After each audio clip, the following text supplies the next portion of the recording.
2006, when as a result of two major closures, the Chinese market halved almost overnight.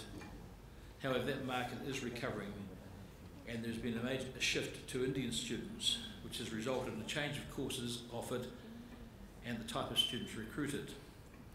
In addition to the Indian market, the Chinese market is once again starting to grow. People from more than 180 different nationalities have been granted permits to study in New Zealand, and the top 10 source countries account for over 80% of all international students. New Zealand is only one of many countries that experienced rapid growth in international student numbers earlier on, and the rate of growth that New Zealand experienced over this period was 170%, which was greater than Australia, although, of course, the volume of students coming to New Zealand was far less than those coming to Australia. The decline in the international market had a significant impact on English language training providers, and the number of providers in New Zealand reduced quite significantly from around 1,000 to, at the present stage, 720. A study shows that the reasons students choose to study in New Zealand are complex, with almost a third of students giving multiple reasons for coming to New Zealand. Certainly, quality, excellence and safety were the main reasons, and environment was most commonly mentioned, with students finding the landscape and environment better than they expected. This was followed by a degree or institution having a good reputation. For those who selected only one reason, was having friends and family that made the difference. Overall, 71% of students stated they felt very safe in New Zealand. However, the experience of discrimination was associated with respondents' feelings of safety.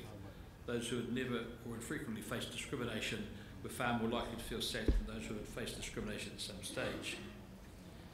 Export education is estimated to contribute to over $2 billion annually to foreign exchange in New Zealand, and it has become the country's fourth largest export industry.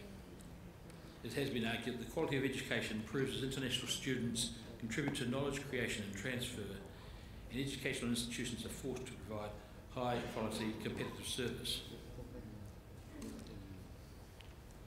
New Zealand student policy changes have been intended to facilitate the transition from study to work and residence by creating more opportunities to work while studying and to allow greater access to work permits post-study. New Zealand has lost opportunities in the past due to a neutral response to issues that hit the headlines worldwide, including problems with international students in other countries. Instead of capitalising on this, New Zealand has said nothing and potentially missed opportunities. In addition, other countries such as Australia have always had far superior IT systems, giving them the ability to assess visas faster. Quality and reputation are always issues, generally around foreign-owned schools in New Zealand, and tighter restrictions are now being put in place around quality and audit and ownership. The New Zealand government has recently announced the formation of a new Education New Zealand. In fact, the old body was also called Education New Zealand. And the vision is to double the number of international students entering New Zealand. This vision has been received well by industry, but a London-based international higher education consultants have cautioned that providers have to work together to achieve the results.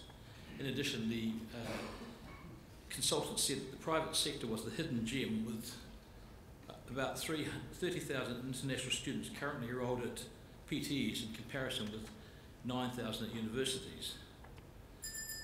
This is an opportunity for providers in New Zealand, and working collaboratively they should increase results. The Minister has dismissed this as negative comments and says it doesn't make sense at all. The latest news from government is that international students may be able to bypass the immigration department getting visas by trusted institutions getting the power to make visa decisions for potential students. The problem is this will not take effect until 2015, and already online visa renewals have been available to institutions with over 300 international students. So more mixed messages from New Zealand government, in reality very little news or big news for the private sector. In another recent announcement, the government has just decided to raise the IELTS level for positive profile Indian students entering New Zealand from 5 to 6. This may affect students who wishing to attend private institutions, and NZAPP is currently assessing this. And all this is at a time when the New Zealand government has said it wishes to double international enrolments. Does this make sense to you? I don't know. Thank you very much indeed.